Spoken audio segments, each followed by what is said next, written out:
Hello, everyone, and welcome to Police Off the Cuff Real Crime Stories. I'm your host, retired NYPD Sergeant Bill Cannon, a 27-year veteran of the NYPD. You know, this new information on Stephan Sterns, first, of course, we have the discovery material, and then they put out his interview slash interrogation by the police. And, so many people on YouTube have done things like body language, statement analysis. And that's all well and good. But you know something? Real detectives don't need that. Real detectives can decipher truth and falsehoods during the interview. And that's why they're professionals at doing what they do. And many of you may listen to his interview slash interrogation and say, oh, he's lying. He's like, the detectives know he's lying. But guess what? They want to keep him talking. Because one of the beauties about being a good interviewer and a good interrogator is you know certain truths. And when the person who you're interviewing is lying, you know they're lying because you know what the truth is. And when Stephan Sterns starts lying, and I always tell you guys TPO, time, place of occurrence. That's how almost every police report is started, at the TPO. And times, places, and occurrences are the first thing a good interviewer, a good interrogator uses to try to get the truth. And there's many things. Of course, there's body language. There's checking the time and the place and occurrence. Of course, the time is so very important because when Stearns starts referring to certain times and they're so ridiculously off, and the police know certain things happened at certain times, and he's saying the opposite.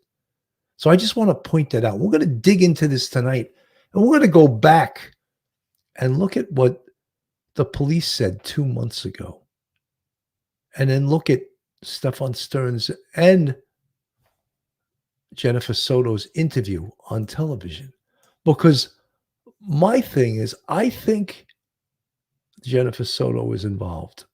I'm convinced of it 100% right now. And I'm a little bit baffled as to why she hasn't been arrested yet. And we'll go into that, why we think that. And I've had a lot of you say the same thing to me.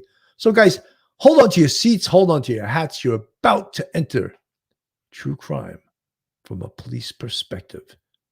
You're about to enter the off-the-cuff zone, the police off-the-cuff zone.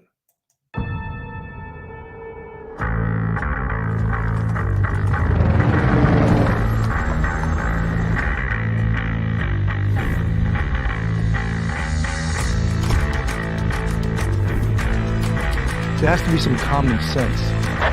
Yes, sir. They have the car stopped at 10th and Ranch Michael by there. We still don't know who pulled the trigger.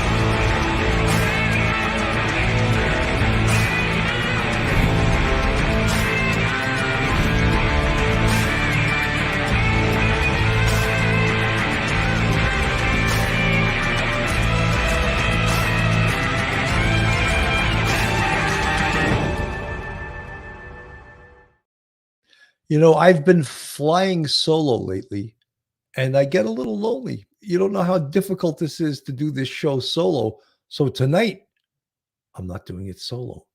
I have my co-host, retired NYPD Sergeant, professor at Albertus Magnus College in Connecticut, attorney, Professor Mike Geary. Mike, welcome to the show.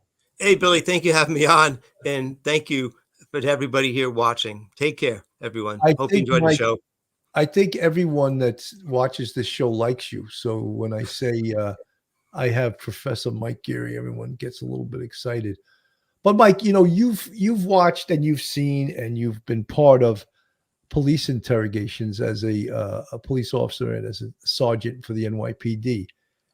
And when I listen to this interrogation / interview, you know, it's really not an interrogation till you have probable cause. Then it becomes, or guilty knowledge. That's what they refer to it in the criminal justice field.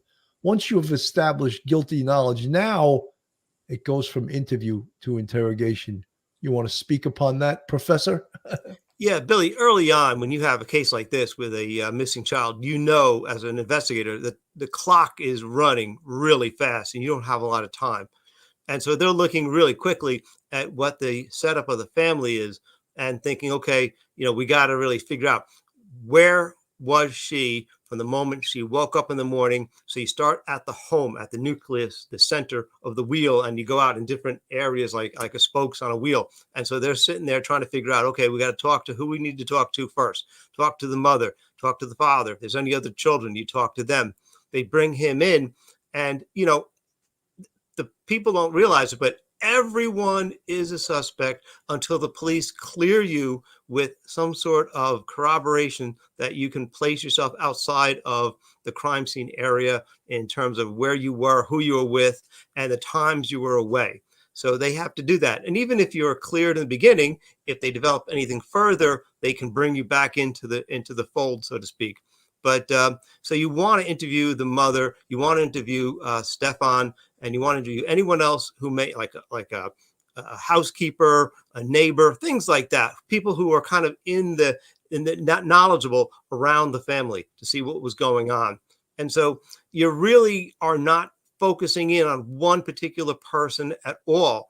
They are not there. They are not going to be suspect number one, but you have to get a lot of information. You got to get it quickly, but you got to be a good a talker. You got to put people at ease, no matter how hurried you are as an investigator.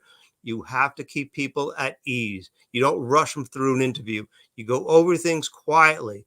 Get them talking, and get them talking very nicely. You're not confrontational.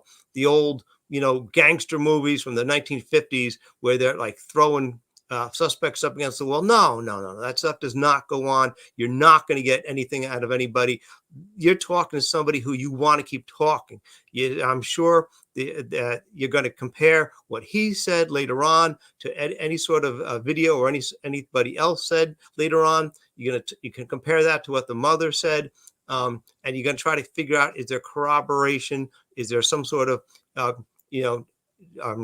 irregularities between what they're saying in times and places and things like that. But the thing is, when you're talking to people, if you don't know at the very, very beginning who may be a suspect, you go on, on your instinct as an officer. These officers, this is not the first time they ever interviewed a person in their life. And sometimes they may already have information on the suspect, on the person, on, say, Stephan Sterns. And so they just want to corroborate. Sometimes when you have some really good information ahead of time, especially with what neighbors may have said, friends may have said, other members of the family may have said, some sort of video, and then they start lying, then you're like, uh-oh, now you suddenly start to say, okay, we're going from an informational gathering kind of thing to now we're going to really start to close in looking at this person.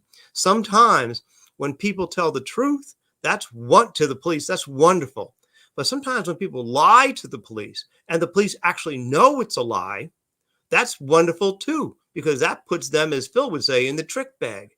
And so you're really trying to establish times, places, locations, time frame, chronology, what was said within the family.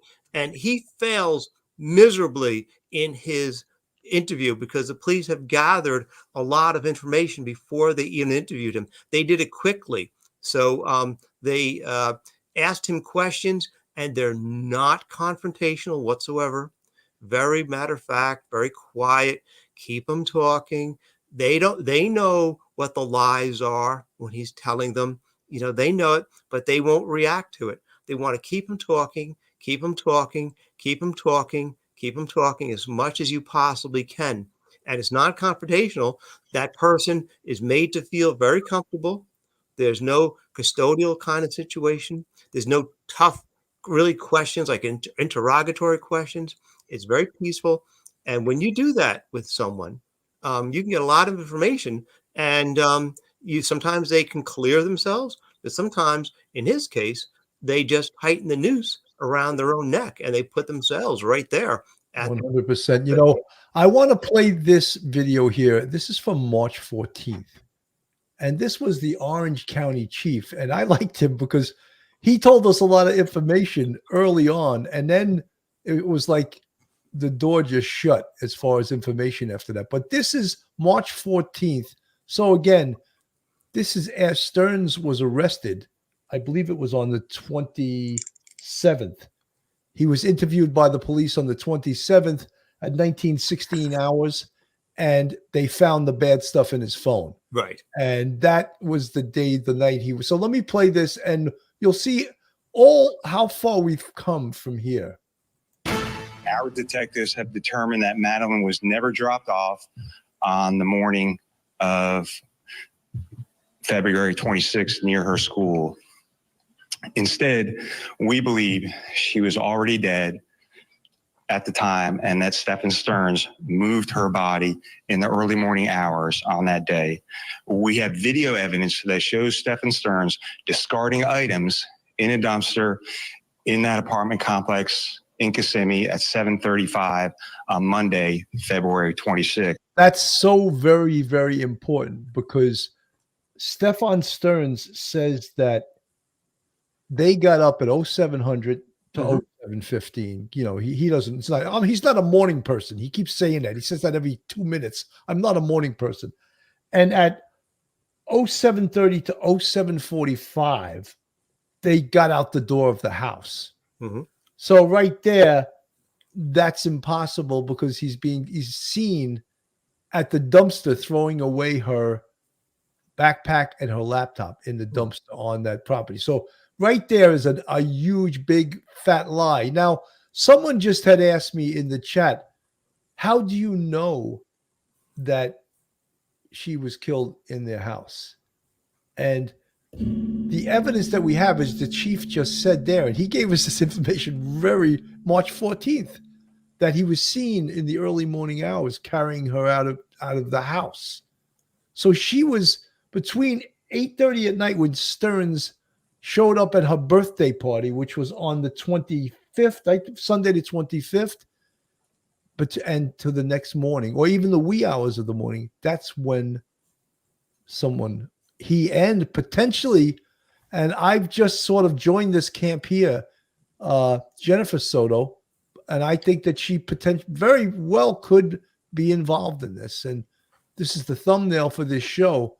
Jennifer Soto and Stephan Sterns, did they do it together?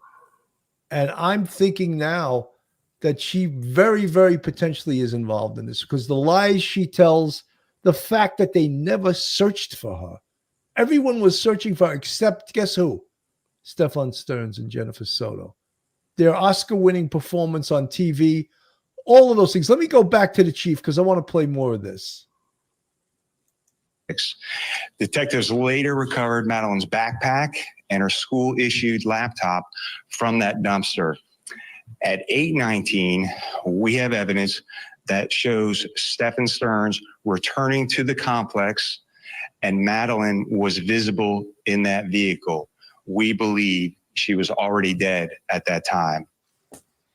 So Stephan Sterns says, let me play that back, but Stephan Sterns says that between 0820 and 0840, he's on Route 516 off the road near Overpass. He dropped her off on the sidewalk on the side of the road past the school, so she could walk a block halfway between the town loop and town center, and the McDonald's is near the town loop center. He kept referring to the McDonald's because he was trying to make up time because according to him, he left so early. School didn't start till 9:30. That's right. So why would you leave at 07:30, 07:45?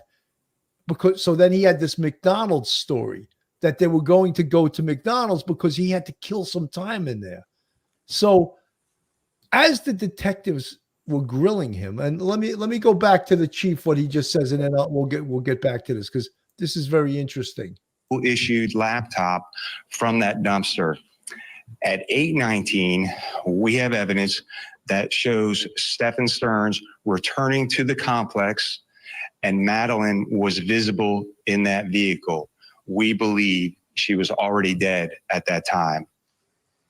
Welcome back. Despite all. So he returns, which is to me bizarre.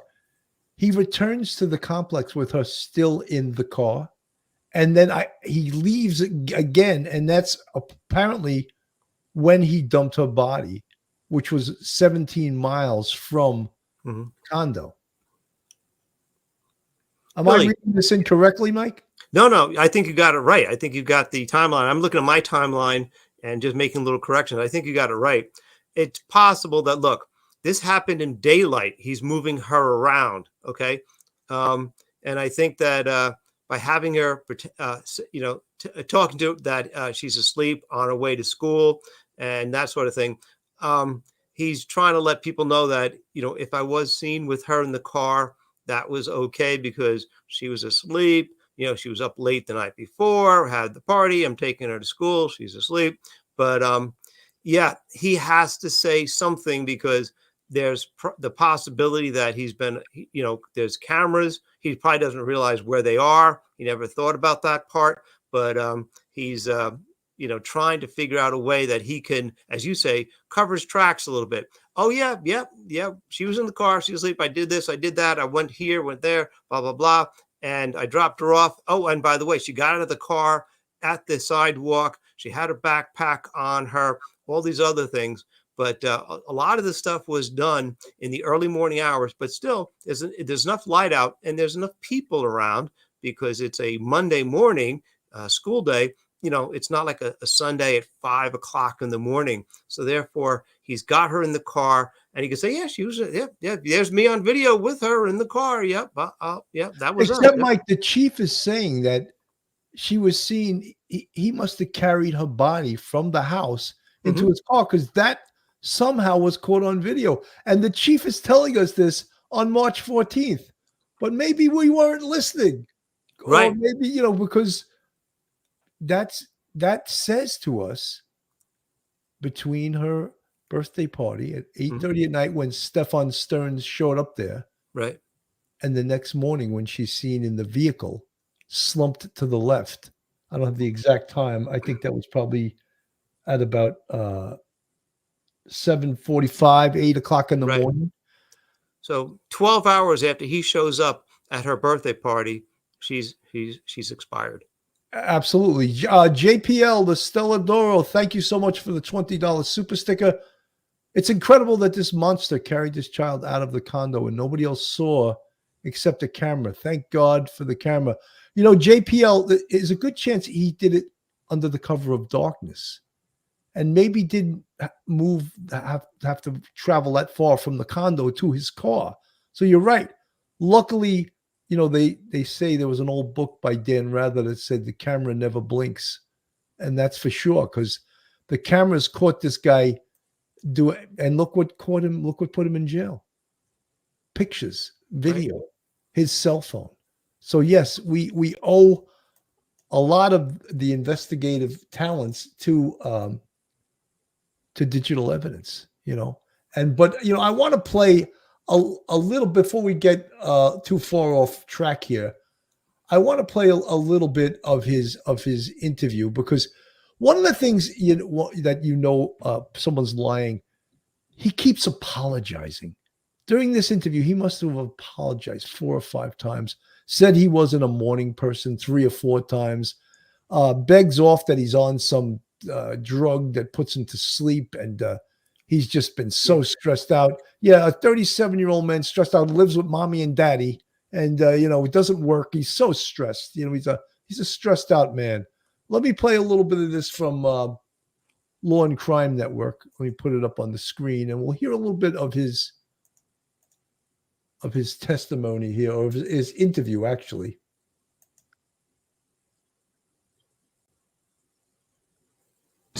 Phase that she's been into lately where she's very particular about what car she's seen getting out of in front of the school. She prefers her mom's car, but my cars are, I guess, kind of hoopties.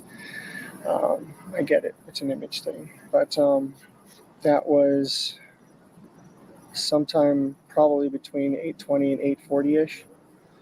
somewhere in there. It was along the stretch of the road that on the right side that has all the communities on it. Before you get to the overpass, you could see the overpass from where it was. So it was on that side, on that stretch of road, and that's where I dropped her off. So the interesting thing about this is when you listen to it, no, it's all fabricated. None of this happened. He's making this whole thing up. And the detectives, they're very cool the way they listen to him. They know he's lying, but they don't give it up that they know he's lying. Yeah. Okay. And then they start digging in a little bit more with questions because he's getting comfortable. He's getting comfortable in his lies. And he doesn't realize till they start questioning him about where is this and why did you drop her off on the sidewalk? Why did and what's the name of that road you made the turn? When they start getting very specific, he starts doing what we call in law enforcement interview and interrogation. He starts doing a tap dance. She said she was going to go wait for her friends. She was going to go find them and hang out and wait for her friends. And I asked if that was going to be okay. She said, yeah, it's fine. Kids get dropped off early enough as it is. It's not totally unusual for that to happen. It's just not usually that early that I drop her off. I do school runs every once in a while for her.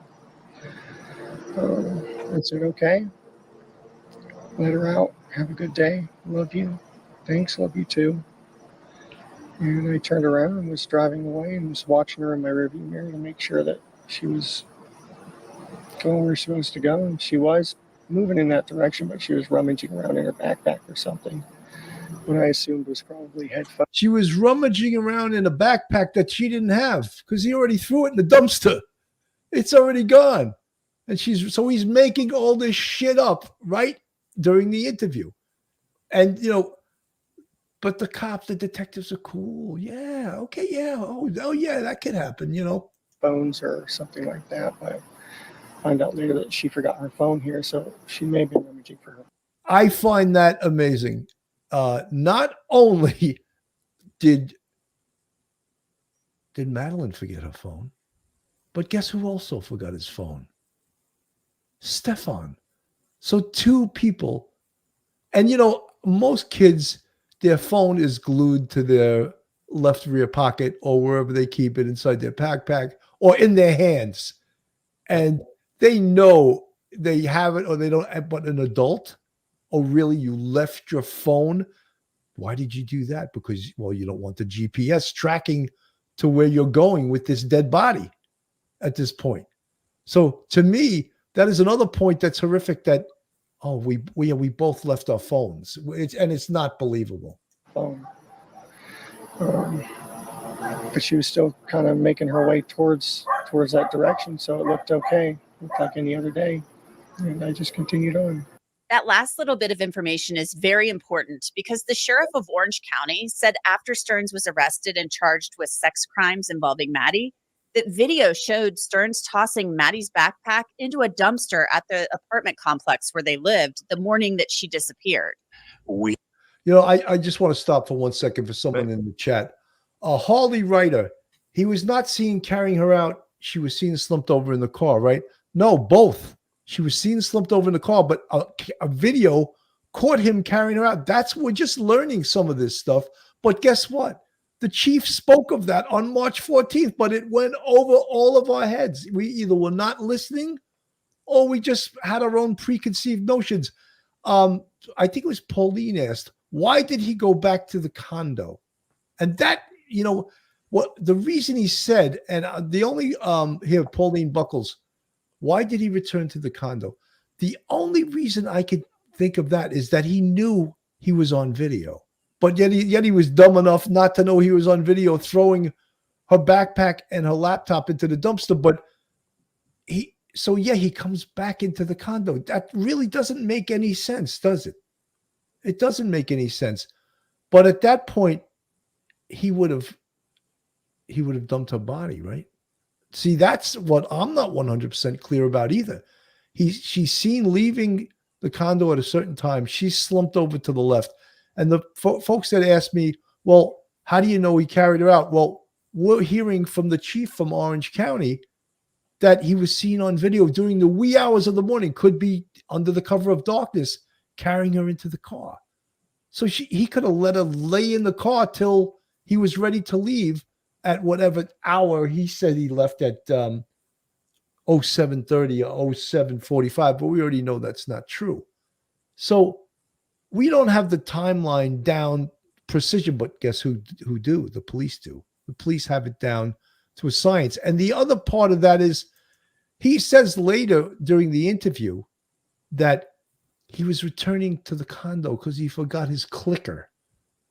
The condo, I guess, has a security gate that you need a clicker to open the gate. And they were like, well, they were asking, why did you return? Well, because I needed the clicker. They said, well, how do you get in there when you forget it? I used my parking pass. So he had an answer for everything, but the answer wasn't a sufficient answer. Let me just go back to the chief and we'll replay this, then we'll.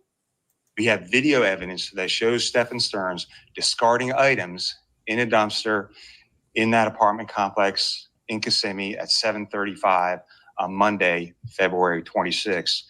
Detectives later recovered Madeline's backpack and her school-issued laptop from that dumpster. Now back to that.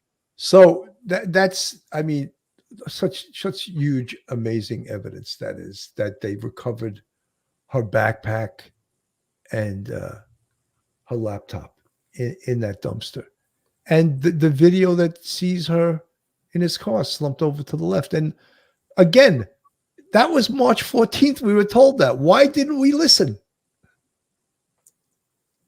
Yeah, Billy, That's not a rhetorical question. Okay. Mike, I'm asking you. Because I'm thinking, yeah, why didn't I hear that correctly the first time?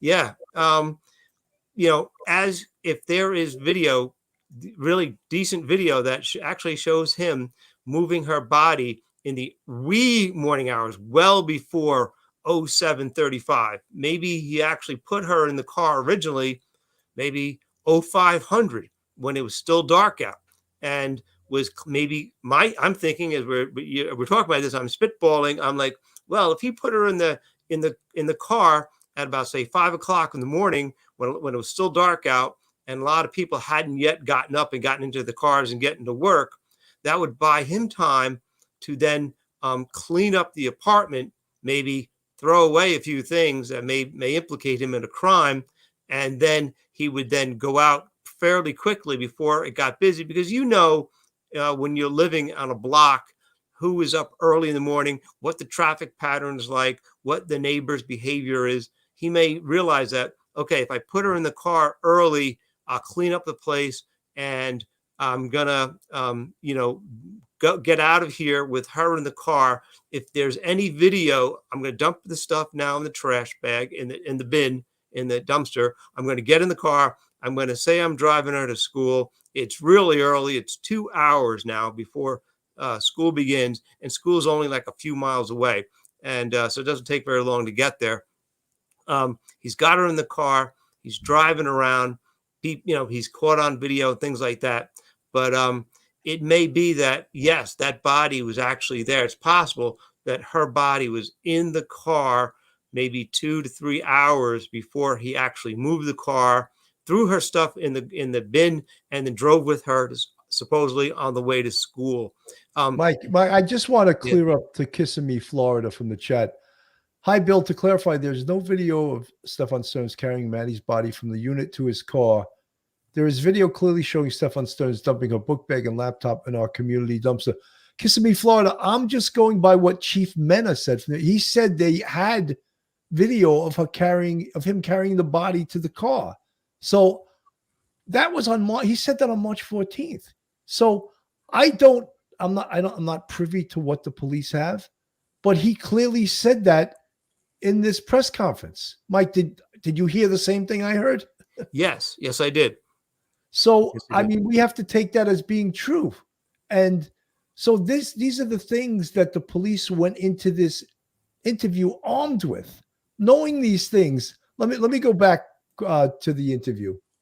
Is it all right that you're going early? Because it was still early. Mm-hmm. She said, yeah, it's fine. I'm going to hang out and wait for my friends to get there, which she does sometimes. So it didn't sound, outrageous or anything. And that was it. Told her to have a good day. I loved her. She told me she loved me too. I turned around to leave, and I was watching her in my rearview mirror. And she looked like she was walking in the right direction. She was rummaging in her bag a little bit, like I said, but still sort of just shambling in the right direction while she was doing it. So it looked normal. It looked okay. Okay, and then what did you do after you left the area? I left to go to the local vape shop because I needed some more vape juice. They weren't quite open yet, so I ended up going back home. Waited about an hour or so, and then went back and checked the vape shop again. It was open, so I got what I needed there, and came back. Do you remember what time you came home? The first time was probably right around 10, close to it. And then I waited here and went back to the vape shop. Probably finished at the vape shop and came back home again a little after 11. Sterns was then asked about Maddie's mom, Jen Soto. Did he see her when he returned home that first time? Okay. You said the first time that you hung out with a little bit, right? Yeah. Was there when you got here at Yes. 10? Okay. I think so. She might have been at her blood appointment. Let me double check.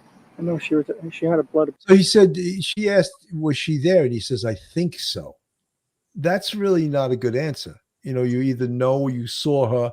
And then he backtracks and says, oh, she may have been at her blood appointment. So these are the things that concern me of bringing Jennifer Soto in as a full-blown suspect in this case. Appointment at some point during the day.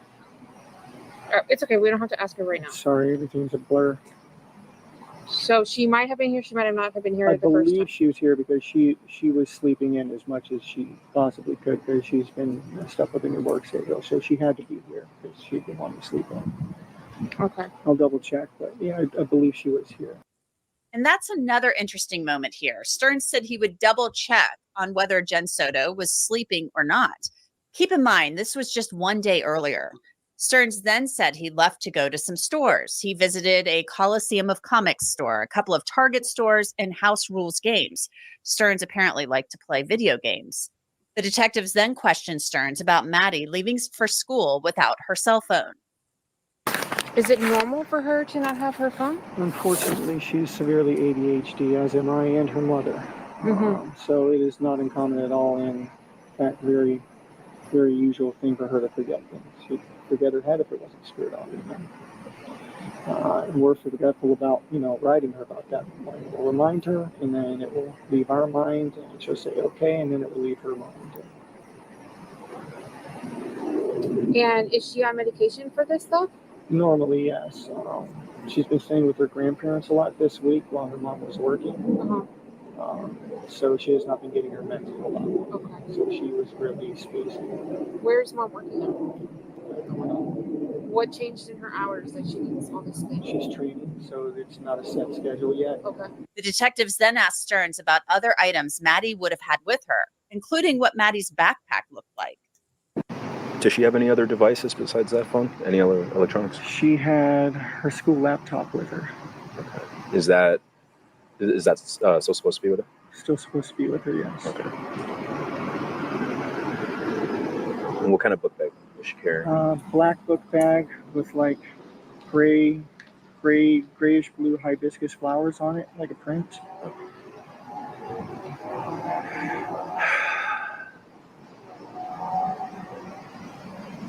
When she leaves in the mornings, where does she usually put her phone?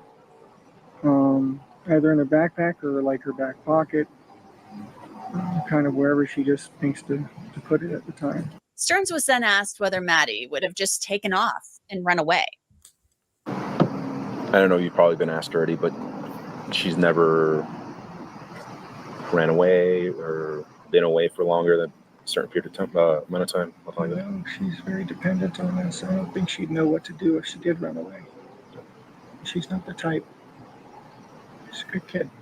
Besides the ADHD, is she diagnosed with anything else? Yeah, she was tested a while back and had some symptoms of autism, so she's potentially on the spectrum there. Okay. She was officially diagnosed with it when she was younger, and she was retested and said, well, she shows symptoms of being on the spectrum, but maybe not full-on autistic.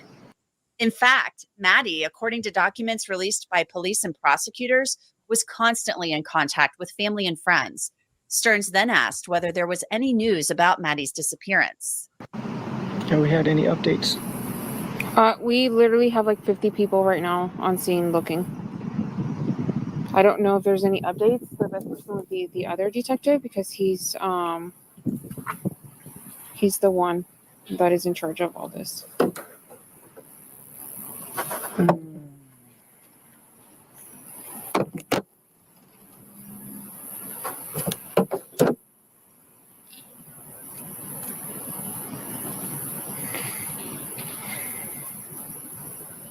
Dead air right I here. don't think I've eaten anything since yesterday. Yeah, I'm sure you guys are worried. This next little bit of information discussed in the interview is interesting. Sterns apparently split his time between his parents' home in Sarasota County and the apartment where Maddie and her mom lived.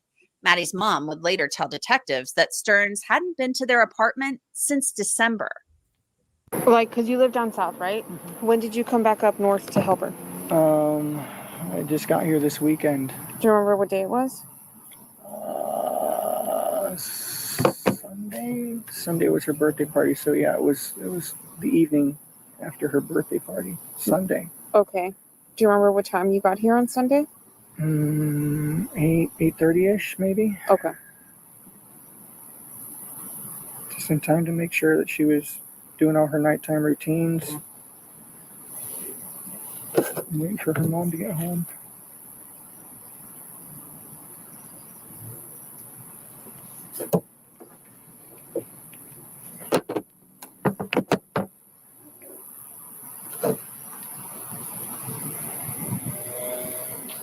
You live in North Pole, right?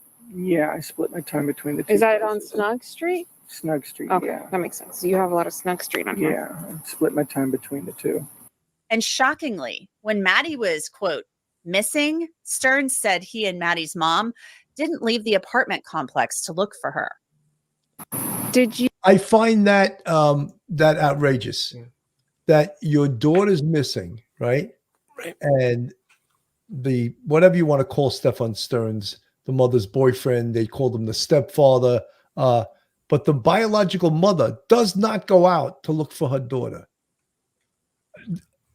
That makes me think more and more, Mike, that she's involved. That, you know, obviously Sterns knows not to look because he knows what he did. He knows he killed her. Right. What's he going to go searching for her? You know, but the mother, Jennifer Soto, she's home, and they never leave the house.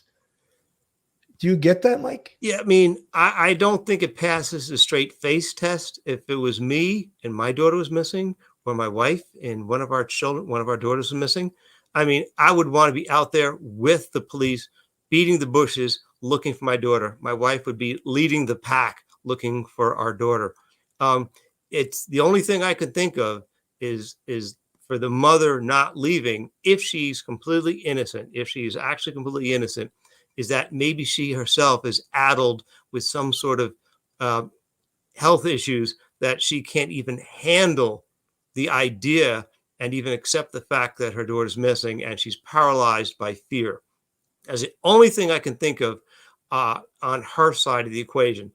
If she is not, in fact, factually innocent and she does have some involvement, then she may be so nervous about anybody asking her questions and responding to police and trying to look like she's doesn't have any idea what's going on, then she may not be able to handle it. So I'm not really sure where she is, whether she's so addled by anxiety that she just can't do it, or that the fact is that she doesn't want to be out there and maybe being questioned by the police, making herself available, and she just wants to like shut everything down, hide, and is in denial. I'm not sure exactly where I fall on the spectrum between those two opposites, but that's where I think I am at this point.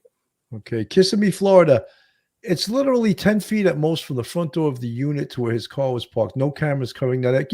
I believe you, but I'm Yeah. just the chief Mena from the Orange County Police said they saw her being moved in the wee hours of the morning.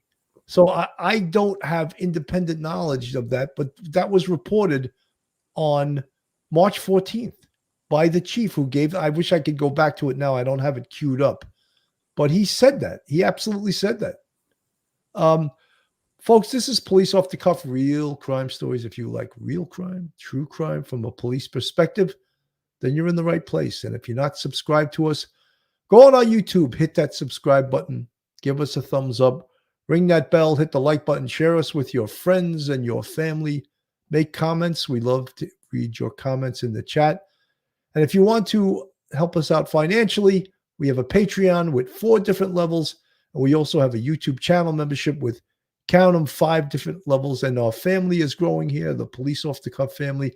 And we appreciate you guys and all the support that we get from you. The channel is growing, and it's all because of you guys.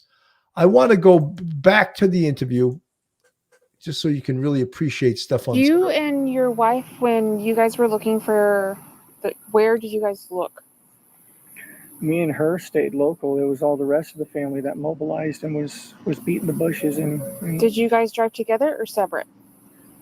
I don't think we drove anywhere when we were looking. You didn't drive anywhere? Not that I recall. Did you guys go anywhere last night? Was that media? Maybe. I think Fox 35 or something was coming. Yeah. If it is, let me tell him he needs to take it out. Okay. I don't recall. So the rest of the family was out frantically searching for Maddie, but not Sterns or her mom.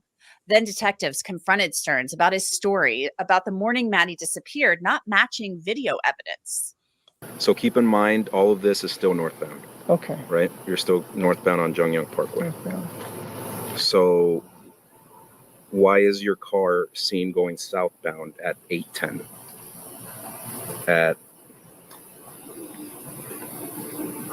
I'll show you what location it is. McDonald's is over here. Mm-hmm. At 8:10, your car is seen going southbound at this intersection. So meaning going toward Kissimmee. Mm-hmm. I had forgotten something. I had forgotten my gate clicker. I'm sorry. I forgot. I had gone back to the house real quick after we left because I forgot my gate clicker. I actually had to go through the front gate and use my parking pass to grab my clicker. So it was the wrong time. I'm sorry. Like I said, I was guesstimating these times. Everybody said a person that keeps apologizing in an interview, that is also signs of deception. And during this interview, he must have said, "I'm sorry," 4 or 5 times, as well as saying about 2 or 3 times, "I'm not a morning person." Not a morning person. Oh, there we go. Okay. So yes, we've gone out. How far did you get before you came back down when you realized you forgot your clicker? Nearly all the way to the school. And then we turned around. We had plenty of time to kill, so it was time to go back. I rushed back, got the clicker, and that's when I came back here this way. So you guys came back here to get your clicker. Correct. So when we look at the cameras in the front, it's going to show you coming back in Correct. here with her in the car. Yes, with her in the passenger seat. Okay. Yes. I know it sounds like we're asking you stupid questions, okay? We just No, want to it's verify okay. the I'm times. sorry I'm not being more help. I'm Oh, not a morning sorry. person. I was half asleep as it was. Stearns was then questioned about his cell phone. Maddie didn't have her cell phone that morning that she disappeared, and Stearns didn't have his either. The other detective mentioned that you did not have your phone yesterday. Correct. Tell me about that. I left my phone at home in the morning too. I was so busy riding Herd over to get us out the door on time that I left my phone. She left her phone. We Okay. both left our phones. Did you have your phone when you went to the smoke shop? Kissimmee, Florida, what trapped him in his lie about why he made a U-turn on John Young Parkway, saying he came back to Venetian Bay to get his gate clicker. That's a 20-minute drive to get a gate clicker. Of course, that's a lie. That's an absolute lie. he's making up the story as he goes, and he doesn't realize how ridiculous that is to even say. Not the first time after I dropped her off, I was still without it. I got my phone and went back to the smoke shop. Detectives said Sterns' phone is a major piece of evidence in this case. They later said they found more than 1,700 images of Maddie on the phone and in a Google Drive that showed Sterns performing sex acts on Maddie or vice versa. Sometimes Maddie was asleep. Sterns was asked about something unusual on his phone that the detectives had noticed. And then I also noticed, I was checking your call history. I noticed that you don't have anything before this morning. Is that unusual on your phone? No, it's a new phone. Stupid. I went to do an update yesterday morning, and I don't know what the fuck. Pardon me. I don't know what the heck I did, but I just want to clear this up. Nancy Browning, Bill, he says we believe Stephan Sterns moved her body. He does not say they seen him carrying her out to his car. All right, I stand corrected then. But I took that as moving her body, is moving it from the house where we pretty sure is where the murder occurred to the car. I'll have to listen to exactly the verbiage that the chief used. So maybe I incorrectly, I'm not going to say assume, because I didn't assume. And I don't like, when you assume, we all know what that means, right? So, all right, let me go. Thank you, Nancy. Appreciate it. Good. somehow during the massive OS update, I managed to factory reset my phone. And this is when the net starts closing in on Stephan Sterns. And I like this female detective. She's sharp, and she knew that potentially what was in his phone was the key to this case. lose all of my contacts, all my information. Mm-hmm. What time was that? Do you remember? Oh, sometime while I was hanging out with her, I looked at her and said, what did I just do? Okay. She might know better. I don't know what time it was. It was when I was here with. Okay. I don't think I have any other questions. Do you, Louis? I don't know where my head was yesterday. It was so far up my backside. That's okay. We understand. In the meantime, while we're waiting for all this to get sorted out, I am going to hold on to your phone, okay? I'll give it back to you when we're done. Okay. Okay? Do you have any questions for us? How long are you going to need my phone? I'm not sure. I'm waiting for my supervisor to call me. My dad. It's just my dad's using that to get a hold of me and get updates. They can call Jen's phone. So Sterns said he accidentally factory reset his phone the day that Maddie disappeared. There have been a lot of questions about what Maddie's mother, Jen Soto, knew about Maddie's disappearance, if anything. A police report says a detective interviewed Jen Soto and Sterns a day after that audio interview. Jen Soto told detectives that she, Maddie, and Sterns typically slept in the same bed together, but there were times that Sterns and Maddie slept in another bed together if she needed a good night's sleep because of her anxiety. A detective wrote that he confronted Jen Soto with evidence that Sterns had been sexually abusing Maddie. The document is redacted with names blacked out, but it says that Jen Soto asked to see the image of Stephan and Maddie. I pulled out a printed picture from Stephan's Google Drive that showed Maddie with Stephan's penis in her mouth. Jen said she didn't recognize anything in the picture, as if she was in denial. However, she became visibly upset. In interviewing Stephan Sterns, the detectives wrote, Stephan stated that Maddie always needed human contact when going to sleep. Stephan referred to it as snuggling. As the interview went on, I asked Stephan if Maddie had ever been sexually active with anyone in the past. Stephan stated there was an incident when Maddie was much younger. Stephan said that she did something with a phone or camera, but she wasn't scolded for it. Stephan said she was very young when this happened. When detectives asked Sterns about the photos on his drive, he asked whether he should be talking to a lawyer. He was charged a short time later with sex crimes related to Maddie. I want to bring in... So there you go. I mean, that's that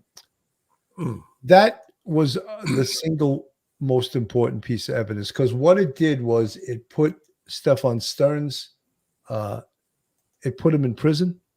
I guess it put him in jail while the detectives were able to do a much more thorough investigation. And I know you guys get tired of hearing this. Cross their T's and dot their I's. Right. And that's why the case now, but we still have questions. And I know you got, I mean, when I hear that Jennifer Soto allowed her daughter to sleep in the same bed as her boyfriend, myself, and I think a lot of you moms out there in the chat cringed at that. And that immediately said to me, she's involved. If she allowed that to happen, she's involved. And she knows a hell of a lot more than she's saying. And again, we question all the time now, well, then why has she not been arrested yet? And I don't have a good answer for that. The only answer I could possibly give, and it doesn't make a lot of sense, is that perhaps they're thinking of using her as a witness. But again, that allowing her daughter to sleep in the same bed, and it's bad enough when there's the two of them in bed and she'd be the third, but when she's sleeping in a separate bed and Madeline's sleeping in bed with Stephan, that's like a recipe for absolute disaster. Mike. Yeah, Billy, when you go back to that interview that they did with the local news, and they interviewed Stephan and they interviewed Madeline and the mother, Jennifer, and the mother starts to adopt a little bit of Stephan's excuse, his version of story, by saying, we did this and we did that. And so you're sitting there going, okay, she's adopting his language. She's given him an out or a little support to say he was with me. We did things together. And then you find out when she is actually shown a picture of her daughter and there's SA going on. And she says, I have no idea what this is. And then she gets visibly upset.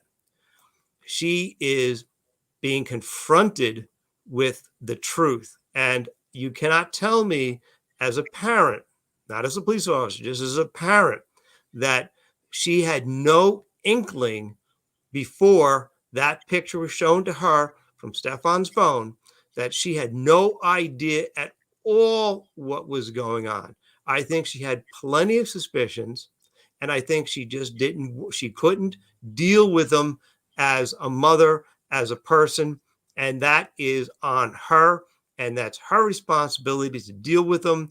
And therefore, I think you're right. They can easily make a case of child neglect at the very minimum with her.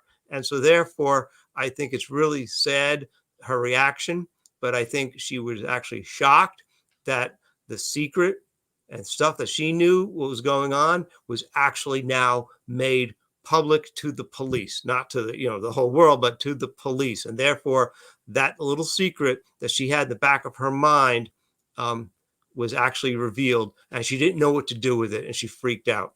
Really sad. Yeah, I'm trying to. I was going to try to get the chief, the press conference with Orange County. Let me see if I can find it. So we have.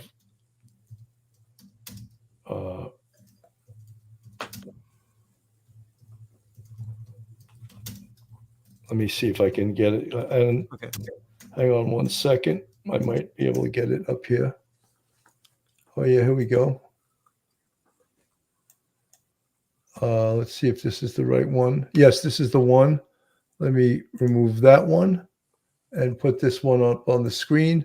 And I apologize if I misinterpreted this, but this is the video was causing all the confusion. At least for me, it was. Maybe not you guys. So thank you for being here. We have some important developments in this case that we want to share with our community. I wish we were here to tell you that we have found Madeline, but we have not found her. Last night, detectives from the Kissimmee Police Department met with Madeline's mother, and they had to tell her the very devastating news that Although we have not found Madeline, we are now confident that she is dead. So our efforts will be focused on recovering Madeline.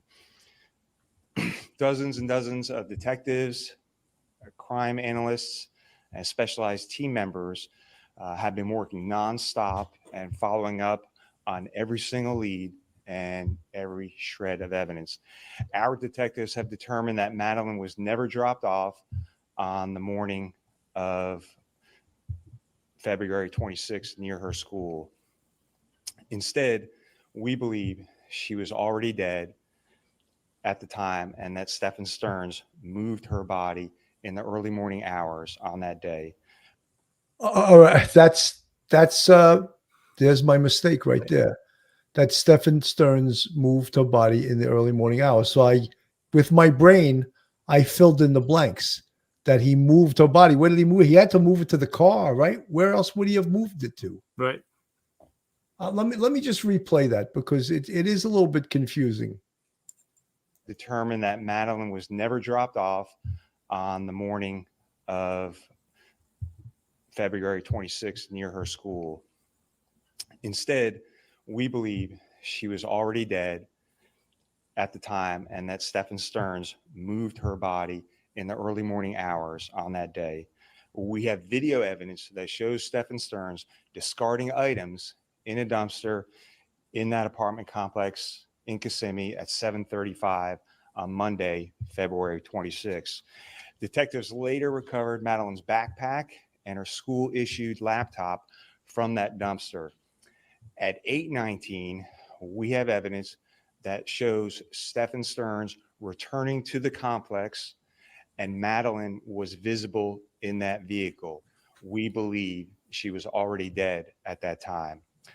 As a result of that, although the initial missing persons investigation started in Orange County, the Kissimmee Police Department will now be taking over the investigation and will become the lead agency. And of course, the Orange County Sheriff's Office, all of our support personnel. So that's where the confusion lies. And I apologize. I was confused by that. They didn't say, they believe he moved. It wasn't caught on video, apparently. So that's where I made a mistake. They believe her body was moved during the early morning hours, but he had to move it into the car. Right. And then he was seen coming back with her into the complex later on. I forget the exact time he just said. And they believed she was dead. 8:20, by 8:19, 8:20, he came back to the complex. Yeah. And just so everyone knows, this video that we all sort of, and myself included, went right over our head was March 14th. So he gave us a lot of information that people were asking questions about months later, and he told us this on March 14th. So, I mean, it's a little bit confusing when you don't have all the boxes filled in. It gets a little bit confusing when you're missing part of. I'm not making excuses. Maybe I am making excuses for myself, but I made a mistake, and I'll freely admit to it. But so we had that information on as early as March 14th. And I want to play a little bit of this because some of the local TV stations gave us a lot of this information as all of this discovery information also came out, which was eye-opening to many. News has obtained new audio and documents in the case against accused child rapist and killer Stephan Sterns. He was arrested in the days following the disappearance of his girlfriend's daughter, Madeline Soto. Question News investigative reporter Greg Fox is going through the evidence. Greg, Sterns appears fairly calm throughout this recording. And there may be two explanations for that. Number one, at the moment, he may be thinking detectives have no real evidence against him. Or number two, he says several times in the interview that he's been taking a lot of medication to control anxiety. What he didn't know then is that detectives had already been zeroing in on him as the prime suspect. And she wanted to be dropped off a little down the ways from the school. You're listening to Stephan Sterns' voice as he was being interviewed by detectives on February 27th, one day after 13-year-old Madeline Soto disappeared. Sterns, the boyfriend of Maddie's mother, was supposed to drop her off at Hunters Creek Middle School, but said she wanted to be dropped off a couple of blocks away. She's got this phase that she's been into lately where she's very particular about what car she's seen getting out of in front of the school. She said she was going to go wait for her friends. She was going to go find them and hang out and wait for her friends. But Maddie never arrived at school.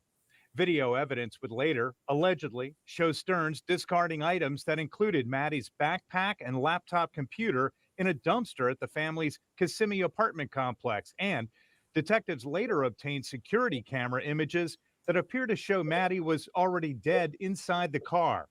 During the recorded interview, Sterns expressed sadness at Maddie's disappearance. At that point, my brain was mush, and I was on so many tranquilizers to keep me stable. It's just. Do you usually take that, or? Yeah, I have a prescription. I haven't needed it in a long time, though. But what's that for? Anxiety. But in the same interview, he said neither he nor Maddie's mother were out searching the night she disappeared. And he gave this explanation about why most of the information on his phone was deleted. I don't know what the heck I did, but somehow during the massive OS update, I managed to factory reset my phone and lose all of my contacts, all my information. Investigators would later retrieve images from the phone that prompted the initial charges against Sterns of sexual battery on a child under 12. Strangely, he had this concluding comment to detectives. I don't know where my head was yesterday. It was so far up my backside. That's the interview. Up next, the new documents obtained by West 2 News. In one of them, Madeline Soto's mother explains the unusual sleeping arrangements in the home. And that's all new, coming up at 5. So that's all that we've heard already about the sleeping arrangements, which most people that have listened or followed this case just find that just outrageous. And I find it that, to me, that sort of adds her to the mix of a potential an accessory to this case. That just, I feel that she's involved. And I just can't, my police instincts, my human instincts, all of it tell me that Jennifer Soto, and we spoke about omission too, the legal failure to act when it's her legal responsibility to act. So in essence, did she ignore all of these red flags, all of these things that were going on with her young daughter? And for years, did she just ignore it because it was easier to ignore it than to pay attention to it? Mike? Yeah, Billy, at just looking at this at face value without even delving deep into her psyche, what's going on in between her ears, that is absolutely doesn't pass a straight face test, whatever excuse she gives. She set up this sleeping arrangement with maybe 3 of them in bed, and then maybe her sleeping in another bed by herself, and Stephan with Maddie, who wanted to snuggle, that sort of thing. She set this up. She agreed to it. She went along with it. That is absolutely recklessly placing your daughter in harm's way. And therefore, her acts of, you could call it acts of commission if you want, by actually setting it up this way, or you could say it's even an act of omission in failing to protect her daughter from some basic foreseeable danger. And it doesn't make any sense whatsoever. She is so addled that she can't even think straight, or she is so dependent perhaps on Stephan that she's willing to actually go along with this, maybe to keep him involved in her life, because maybe she herself needs some sort of help. But either way, it's inexcusable that what she did doesn't pass a straight face test. They could probably arrest her anytime they want. Maybe they're waiting for a little bit more information from cell phone data or something like that.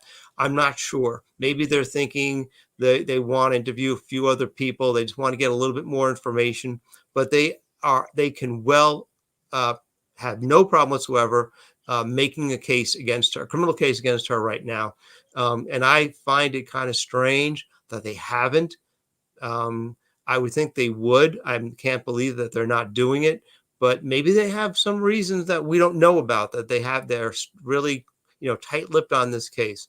But absolutely, at this point, she is a part of this crime. Absolutely, at this point. 100%. Kissimmee, Florida. You're making me earn my money tonight. Chief Minna never said they had video. His exact quote was, "We believe that Stearns moved her body, but never said there was video of it." I surrender. I surrender. It was my mistake. You're right. I'm wrong. That's what he said. I misinterpreted it, but thank you. But yeah, and that was, the important thing about that was that was on March 14th. So all that information, and we initially said, Carol Grayston, thank you so much, gifted 5 police off the cuff memberships. Carol, thank you so much for all you do. Carol is one of our mods, one of our hard-working moderators here, and I really appreciate everything she does. Thank you so much. Carmelita Dorsey, sorry I'm late. Better late than never, as they say, right? I used to say that to my students, but except that they were all late all the time, so I didn't want them to think that was okay to be late like that. Matilda Green claims she was, all those stupid adults around here should be held responsible after castration of Stearns before old Sparky. Oh, wait, old Sparky is gone. Yes. Well, Stearns is still eligible for the death penalty. That's far, far away. Jeff M., he knows he's caught hook, line, and sinker, regardless of his stories, and he's not going to go down by himself. I believe she's playing like she doesn't know anything, and he's going to crack. This is the locations. This is from several months ago, but this is where Stephan Sterns was driving. Look, you've got the city of Kissimmee down in Florida. You know where it is, just south of Orlando. All the attractions, Disney, all of that. I'll show you. This is approximately now where their apartment is located.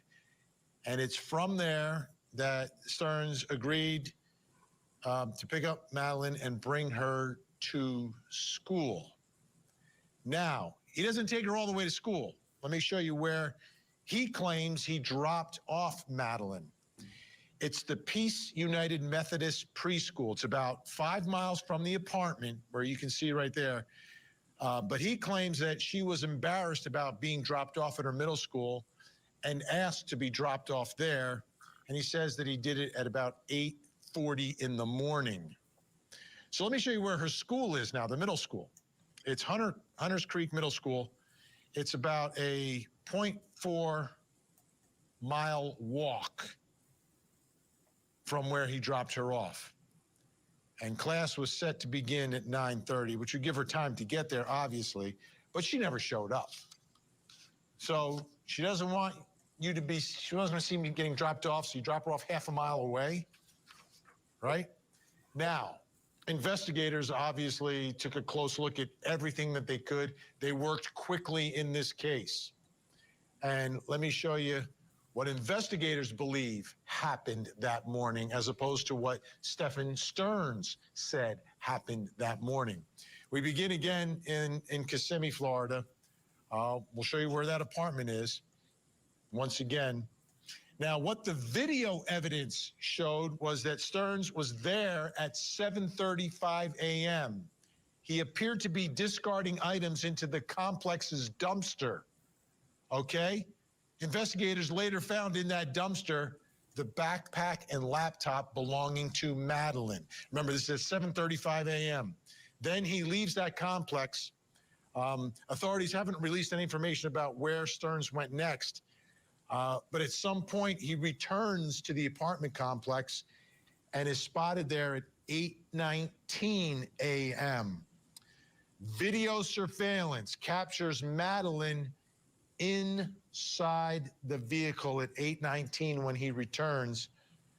And sadly, authorities believe she was already dead at that point. There's the apartment complex. Now let me show you where Madeline was found. Madeline was discovered in a wooded area off of Hickory Tree Road, 17 miles away from the apartment. I believe it's in St. Cloud. It's about a 37-minute drive without traffic to get from Kissimmee to St. Cloud, where Madeline's remains were discovered. Now, he was supposed to appear for his initial appearance on Saturday. His attorney showed up, but he didn't. Take a look. Stephen Sterns or Stephan? Your Honor, at this time, I am going to waive Mr. Sterns' appearance. I'm also going to waive the reading of these charges. Mr. Sterns is aware of what he's been arrested for. Understood. So you got 0 bond and 24 CF 632. Good luck to you. And there's also, is that 2 different cases? Yes, ma'am. Yes, Judge. Oh, yes. The second case is 24 CF 643, also 0 bond. Good luck to you, sir. Thank you, Judge. Gianni, do you want no contact with family members, anyone? Yes. If there isn't already a no contact provision on those warrants, I will include it. Okay, thank you. Sure, thank you. Now, the person in orange that you saw in the video, that's not him. I know he had a beard, but that's not him. That's another suspect on another case, unrelated to any of. So Stearns has yet to show up in court on either case. And the first case, of course, is all the images that he was initially arrested for. And the second case, of course, is the murder in the first degree case. So he's yet to show up in court. And, at some point, he's got to show up. I mean, you can run, but you can't hide. He's got to show up at court, and especially to help with his defense. And I don't know what his defense would be, but they're going to go forward with the charges with the images on his phone first, right, before they go through with the murder first degree, because the images on his phone carries a life sentence if they can convict him of that. And it's over 1,700 images and then video and all of that stuff. They would, of course, love to get a conviction with that and then just coast into the murder first degree case with the confidence that if he didn't get convicted, which, I think this case is so strong. And again, I'll say it because people always point it out when I don't. Stephan Sterns is innocent till proven guilty. Mike? Yeah, but I think it's right. They want to proceed on the picture, the images and the videos first, because for them, they've got that cold. There's no if, ands, or buts. It's his phone. Images taken, and in the background, I think you could see part of the Madeline's bedroom, things like that. So they want to go with that first. Some of those are from several years earlier, so they can make the argument that they're two completely separate crimes. You've got all these the essay going on for years, and then you've got the murder. So without even trying to hook one up with the other, you could say that these are two totally separate crimes, separate times, separate circumstances. So therefore, that they'll just go along with that. I think that's a good idea, because if you get him on that, if he's convicted on that, if he gets a life sentence on that, you got to remember he's like mid-30s, something like that. If he gets a 50-year sentence, that's a death sentence for him. The same thing. It's a life sentence. But you do want to see justice for Madeline. And you'd like to have him stand trial for that too. But at this point, I think they're going to go with the easiest case they have already to present to a jury, that sort of thing. I'm not sure how you're going to defend yourself by saying that, these aren't your pictures because they're on your phone. So I think that the state of Florida is smart to do it that way, and they get their conviction on that. And then they could take their time with anything else. And maybe he'll just plead out, maybe to avoid the death penalty, if that is even offered to him. And that is, we're not even sure about that at this point. They're going to make up their minds in the future. But I think that's the way to go. Absolutely right way to go for the state of Florida. Get them on the pictures first. Absolutely. Lisa Tagliabue from the chat. Such a beautiful girl. I bet her mother was one of those head cases where she's jealous of her own daughter, her youth, her figure, and whatever else her mother. Something that's been said before, Lisa, by other people in the chat, and that could be a distinct possibility as to, was she jealous of her daughter? I mean, I find that, I don't know, the daughter's only 13 years old. And if that's the case, oh my God, that's horrific. DB, this sicko had 1,700 images and videos and nobody noticed the difference in her behavior. DB, when we covered this case earlier, I said the same thing. I can't believe that somehow her behavior didn't show what was happening to her. I find that hard to believe. And like we even spoke earlier about mandatory reporters Mhm. in these cases. And of course, mandatory reporters are nurses, doctors, teachers, professional workers, that if they see something, basically going back to the 9/11 chant from New York City, you see something, you have to say something. And if a mandatory reporter sees something and doesn't report it, they can actually be charged with a crime. But no one, apparently, no one of a professional nature involved in Madeline Soto's life saw anything that was strange with her behavior. Jeff M., I'm not so sure I ever come across a murder case or heard about a murder case in which the perpetrator was so ill prepared, not even realizing he let everybody know he did it. Psychologically flawed. Yeah, I mean, this guy's damaged. This guy is really 37 years old, and we don't even talk about the SA charges against this guy. He's a criminal. He's a real dirtbag of a criminal. Jill Elaine, what the hell? He was involved if Maddie did something. Joan, it's not Maddie performing sex acts, it's Maddie being sexually assaulted. Joan, you're 100% right. Thank you for pointing that out.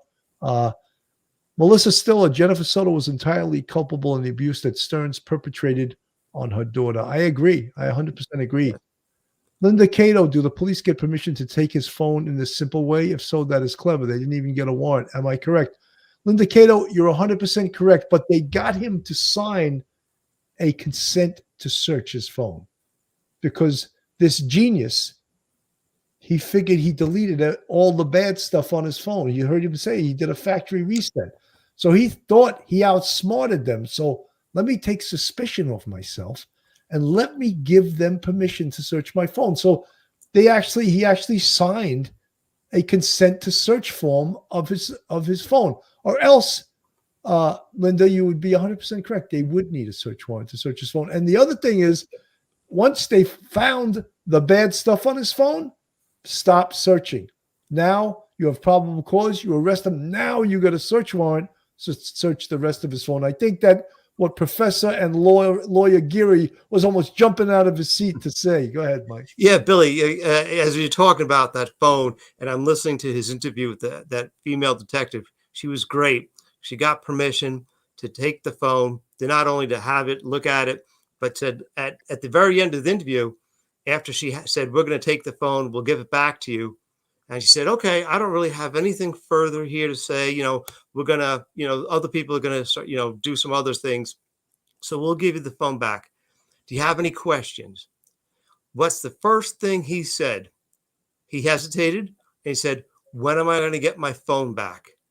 He didn't ask about Madeline. He didn't ask, okay, do you want me to join the search for Madeline? Can I go out there with an orange vest and a stick and look through the woods? Can I help you? Can I be detailed out to help you? No, he hesitated and he said, when am I getting my phone back? He was freaking out because he had to play innocent. And he then realized, oh my goodness. I mean, how capable are they of actually finding something that I think I may have actually destroyed? I'm not good at technology. I think I destroyed it, but I don't know. He was freaking out. And yes, you're absolutely right. You look at those images and you got your prima facie case to make out a probable cause affidavit for an arrest, you do it. But after that, if you want to, and I hate to say it all the time, but if you want to dot your I's, cross your T's, be very, very, very careful.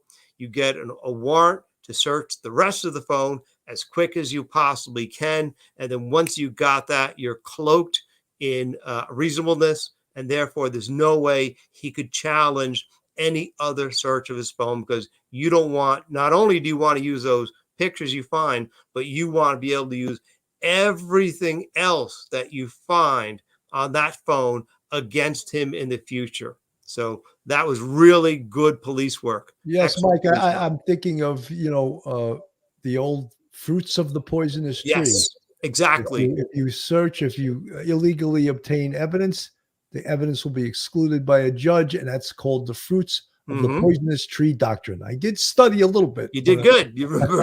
I did good. stuff. Kissimmee, Florida. I'm going to give you another play. You should be on this show. Also, the evidence was not physically on his phone, as in the phone hardware, as he had reset it, but on his cloud, Google Drive. He thought he had disconnected from his iPhone. Kissimmee, Florida. Thank you so much for pointing it out. You're 100% correct.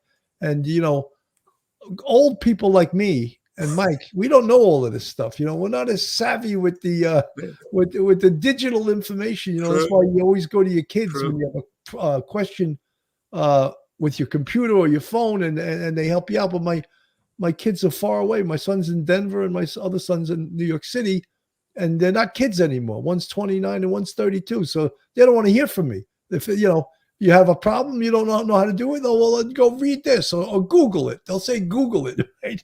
That's the answer everyone gives you. Google it. Lieutenant Peter Pranzo, always good to see you in the chat. Lieutenant Pete, great to see you. Louis, why not neglect child abuse? Because those are, Louis, much lower charges than what they're facing right now, which is, than what Stephan Sterns is facing, which is, 60 charges of, and I won't say it because we get censored, and then murder first degree. So much harder, more severe charges. Nina Chandra, I hate to say it, sir, but I was saying it from the start that the mom had something to do with it. Nina, I've been in that ballpark too.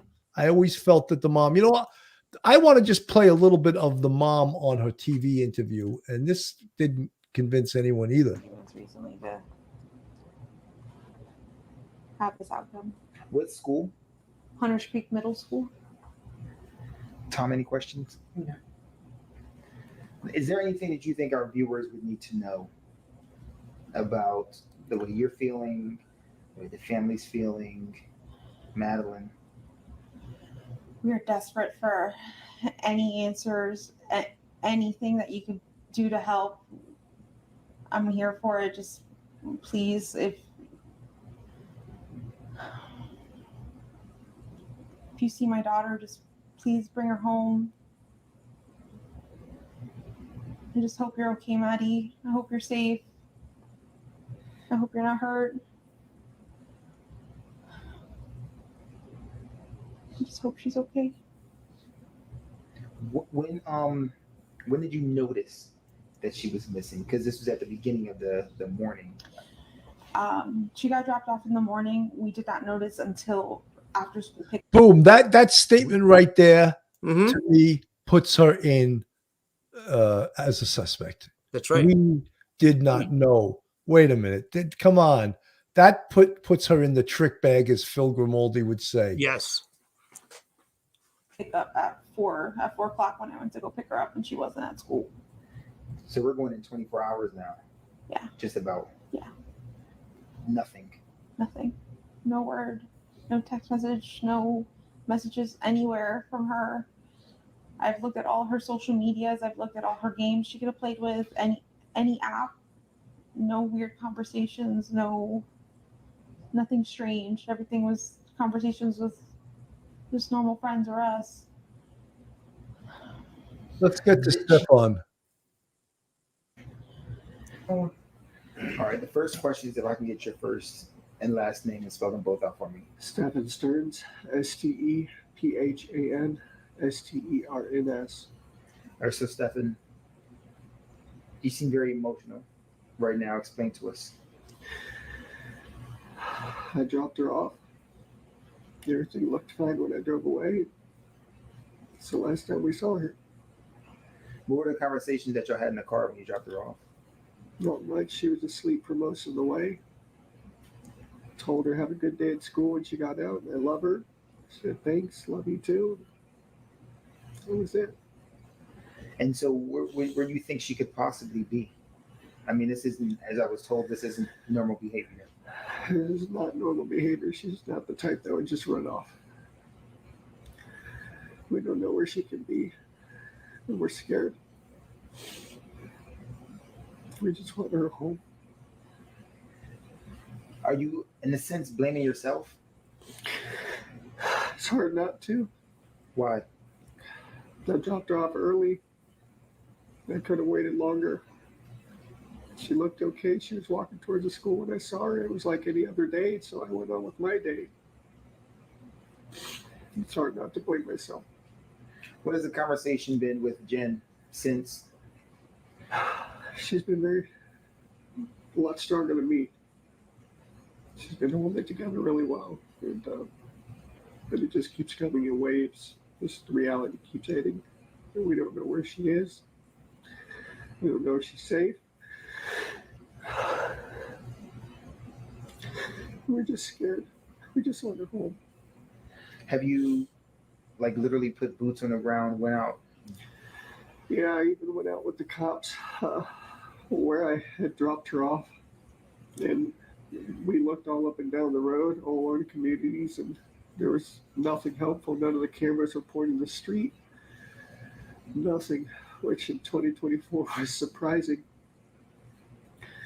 The church across the street had some cameras, and they mentioned seeing her waiting around in the parking lot for a while before moving on, and that was it. But it was grainy. It was grainy footage, and not much else. Does it seem like she walked west, east? They said in the direction of the school. I'm not sure what that is. What was the language? Not language verbally, language, body language. When you dropped her off, did she seem happy? Was she like, I'm going to meet my friends? Happy. She got a happy weekend. She just turned 13. She had her 13th birthday party. She was happy that we were all together here, and she was just very happy. She was a happy kid. She's very sweet. She's a very sweet girl. She brings a lot of joy to us, and we just not knowing. So the unknown is killing you. Yeah, it's like our whole world is upside down. Not feeling her presence here is. You know, this performance is this obviously goes back a while, right? And it was before they found the body, before Sterns got arrested, all of those things. But Barbara Butcher, the great Barbara Butcher from Homicide New York fame, from the Office of the Chief Medical Examiner of New York City, she said he's wiping no tears. There's no tears, and he's putting on this voice that I'm really upset and I'm crying. It's all a bad act. And just think that when he's on this TV interview at WFTV exclusive, he killed her. He knows he killed her, and he's giving this performance, which is just pathetic. It's just absolutely pathetic. Sorry. He's wiping the no tears. There you go. That was worth the price of admission. Don't need to apologize. What do you want our viewers to know when they see this? She's a sweetheart. She's a very sweet, kind girl. Just please be nice to her. Bring her home if you find her. Tell her that we love her. Wherever she is, I hope she's okay. I mean, if someone were to come in contact with her and you gave me her diagnoses, would it be easy to approach her without any like agitation or anything? Yeah. She's a good kid. She's a good kid. If you can sum up in one complete sentence, waking up, getting ready to drop her off at school, dropping her off at school, to now speaking to me after talking to the police about her being missing for over 24 hours right now. In one complete sentence, what would that be? A living nightmare. It's a living nightmare. Day started off like any other. And I just want to wake up. You just get hit with waves of the reality. Just it's setting in. As soon as it got dark last night, we started falling apart. We knew it wasn't going to come to an end. And now we're going on 24 hours and still nothing. Conflicting reports here and there. People say they see this or that. None of it's conclusive and none of it's helpful. We just want our baby girl back. Tom, any questions? No, I'm good. So that was his, that was Jennifer Soto, her interview, and that was obviously Stephan Sterns' interview. And it's the performance he gave on television. It's similar, not the same as his interrogation by the detectives. He sort of had a lot of the same voice and apologetic manner, but the television interview was just really pathetic, just absolutely pathetic. And so was Jennifer Soto's performance, I might add. Mike? Billy, I find it disconcerting because Jennifer is actually bouncing. She must be, nervously bouncing her leg in the chair. I find that a little strange. Maybe it's anxiety. I don't want to be very, very quick to say, oh, that points out the fact that she's lying. But because people do grieve and they do things in different ways, we express our emotions in different ways. I think she probably was very overwhelmed and by what had happened. And so she doesn't know how to handle it. And then when you go to Stephan, he's appearing to be a very weak, very laid back, she's a good girl. We just want her back. But the reality is he's a monster. He's not some little weak guy. He's a monster. And whatever you think about him, that's how I feel about him. So the tears, you don't see one streaming down his cheek. All you see is him wiping the eyes. That is really strange.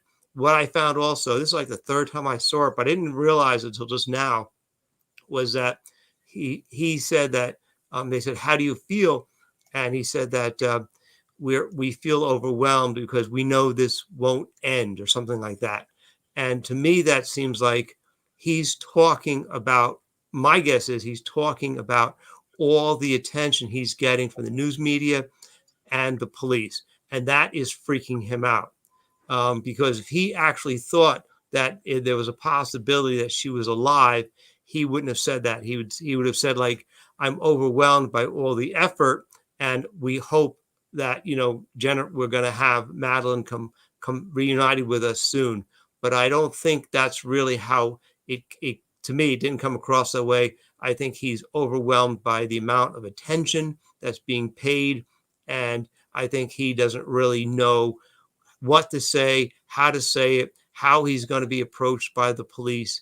Because at this point, they've interviewed him probably once already, probably interviewed Jennifer once. And they are both, I think, overwhelmed by the fact that they don't know what to say or what to do. I think they're actually hiding in that house because I think any other normal couple would be out there on the front lines. 100%. I'm going to play this, and then we're going to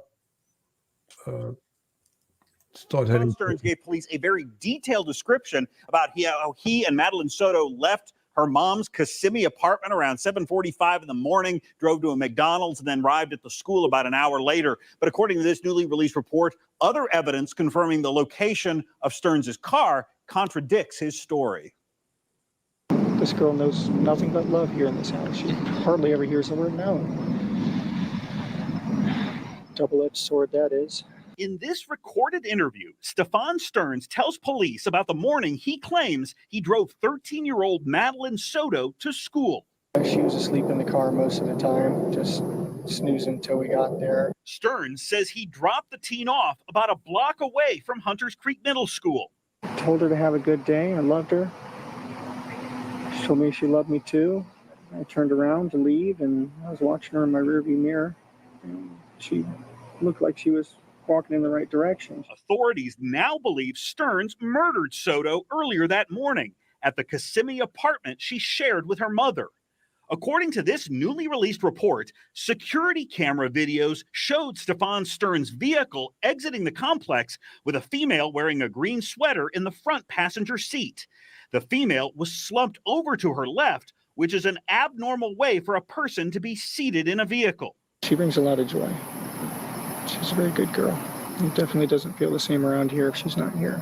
As police were looking at Sterns' cell phone, they discovered its memory had been wiped out the same day Soto vanished. I don't know what the heck I did, but somehow during the massive OS update, I managed to factory reset my phone and lose all of my contacts, all my information. Several days after that interview, police found Soto's body in a wooded area of St. Cloud. By then, police say they had also found several videos allegedly showing Sterns sexually molesting the girl. In one of those videos, according to this report, Sterns can be heard telling the then 8-year-old that she could not play with a phone unless she performed a sex act. Lisa and Matt. Horrific. You know, it just, everything about this case is horrible. And one of the things that, you know, if there's any solace in this case is that the police, and I say this, they did an outstanding job, and they continue to do an outstanding job. And I'm very impressed with the interview, the interrogation, very impressed with how they recovered the evidence so that it sticks when they do take this savage to court. And, you know, our whole sort of hypothesis for tonight's show is that Jennifer Soto and Stephan Sterns, did they do it together? And if you believe in the chat they did it together, give us a 1. If you believe that Stephan Sterns acted alone and did this alone, put a 2 in the chat. My feelings are that the more I look at this case, I see Jennifer Soto's involvement in it all the way. I really do. And that's my gut feeling. That's my feelings. Mike? Yeah, Billy, you, me, and Phil, we kind of believed from the start that it wasn't completely unknown to the mother what was going on, that there must have been some level. And I think my suspicions on that have gotten much stronger as we've gone through this. We've looked at more information. You take a look at the video of her again, you know, several times, and you start to go over everything again and figure out in your mind where things happened, how do they happen, the chronology of events. And I don't think there is much credible information that she could put out there, that the mom could put out there to say that she had no idea that there could have been anything going on, and she could never have imagined that. I don't think so. I think just any normal person, any normal mother or father would be able to have some inkling of something going on. Maybe they don't want to know and they just put the blinders on, but they know. And therefore, it's really difficult even to believe her story. Even if she didn't have a lot of information, it was just some sort of, you know, suspicion. The fact is, she actually was covering for Stephan in that interview by adopting part of his own excuse. So therefore, I think she can legally be charged, even at this point, with the criminal act, depending on how you want to look at it. But definitely, yes. Yeah, I mean, this is a lot to take in this case, and as more and more of the evidence just came in this week. Of course, I thought I was going to get to the discovery affidavit, but we clearly had so much to talk about that we didn't. And I did like a whole show on the discovery evidence affidavit, which I could put it up on the screen now, and that in itself is a whole other damn show. It's just there's so much information there. Put it up on the screen there, you could see it, and it's the state's response for demand for discovery, and they go over all the search warrants, all the evidence. One of the interesting things we found in this, and I'll go down, there's a firearm. Yes. Recovered in this. I think it was it. I'm looking for it on here. And that, to me, draws questions. Could Madeline have been killed? Page 252, I see firearm. Okay, firearms trace summary. Yes. Yeah.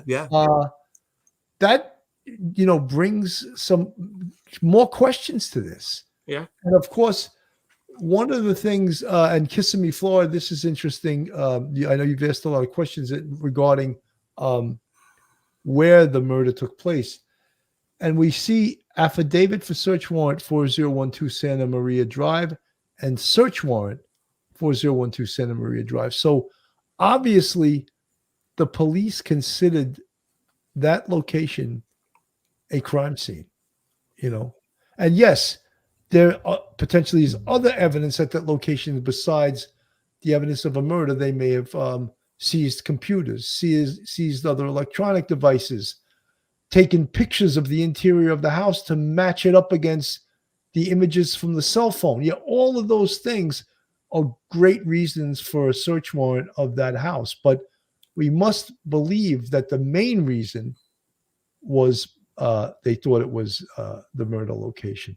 And that's my thoughts. I'm not going to go over this whole thing. We're already at 1 hour and 40 minutes, but it's interesting. And as many other content creators did a show on that, because that document has so much information relative to this case. And anyone that wants to see it, it's the discovery document in regards to Stephan Sterns in this case. And there is so much evidence in it that I think it's interesting to see. Terry Ellis, it showed in her diagnosis ADHD and autism are the same symptoms someone might experience with abuse. Yeah, I mean, that's beyond my expertise. Christine M. doing replay catch it. In the press, it was said they believe he carried her out in the wee hours of the morning, not captured on video. He was seen on video discarding her belongings. Christine M., yes, I've taken a beating during the show for my mistake about that, but I'm ready to take my penalty. But thank you guys, and I'll take my beating. And I misheard it, or I heard it maybe the way I thought I heard it, or the way I wanted to hear it. I don't know. Sonia Carroll, if you love your daughter, you don't let her sleep with grown men. Sonia, 100%. Nancy Browning, how many real fathers know about their daughters, period? Probably not many. No. Kissimmee, Florida. One unanswered question. Doesn't Google use auto scans to detect SA images and report them to the National Center for Exploited and Missing Children? I think they have a responsibility to do that. Whether in reality they actually do it is another thing. Because, look, a lot of these digital companies, they don't do what they're supposed to do, because they're chasing the buck. That's what they're chasing. And they overlook a lot of things, but say something political and they'll knock you right off the damn channel. So, but something that where they're supposed to actually report it, they don't always do their job. Suhela A, 37, he looks almost 60. Yeah, well, he's going to look about 80 soon. Oh, well, he won't live to 80. Jen pretty much offered her daughter to a monster. She knew. Still Waters. I don't see the results, and you guys voted on that. One was that. Well, there was a bunch of ones. I saw. Okay, I didn't see any of the votes yeah. in. But I'll read about it in the chat because I know it's getting to the bedtime for a lot of people now. We've been on for almost 1 hour and 45 minutes. I think it's been a really excellent show. I'm glad that Professor Geary, Carlson Life after 60 Carlson. That's why most kids that get a little older, around 15 years old, start taking drugs. They don't tell anybody, but they just try to numb the pain. Wow. Okay. Yeah, I mean, I think you're probably right. Indigo Cupcake. I think it's interesting that we still don't have a known location or whereabouts for Jennifer Soto the evening before and morning of the crime. I think Indigo Cupcake. I think the police know. They're just not telling us. I think they absolutely know. And let's see. Well, I think that Pauline Buckles, she threw out the bait and reeled him in. Yeah, absolutely. Mike, I'm going to give you your final thoughts. Keep it brief. Okay. I get paid by the word, don't I? Yeah. No, I think that like many people, that the home was where the crime took place, the homicide took place, and that he engineered whatever he could within the time frame and deposit her body in the woods 17 miles away from the home. I have no doubt in my mind about that. And I have no doubt in my mind from, and it's been an evolving thing when it comes to the mother. But I do think she did have some level of awareness, and I think she just didn't want to, sadly, just didn't want to confront the obvious. And therefore, her daughter ended up paying the price for her, crimes of omission, of being an advocate and a safety person for her daughter. And I think that's the sad part. I think we should all just think of Madeline and say a prayer for her, and that thank God that the abuse has she'll never have to endure abuse ever again in her life. So she deserves a prayer. Absolutely. Thank you for that, Mike. Folks, thank you so much for tuning in tonight. Again, if you're not subscribed, hit the subscribe button, give us a thumbs up, ring the bell, hit the like button, share us with your friends and your family. Interesting show tonight. We'll stay with this case as it moves forward. Thank you so much for tuning in, and have a great rest of your night, and God bless everyone. Good night. One episode just ain't enough.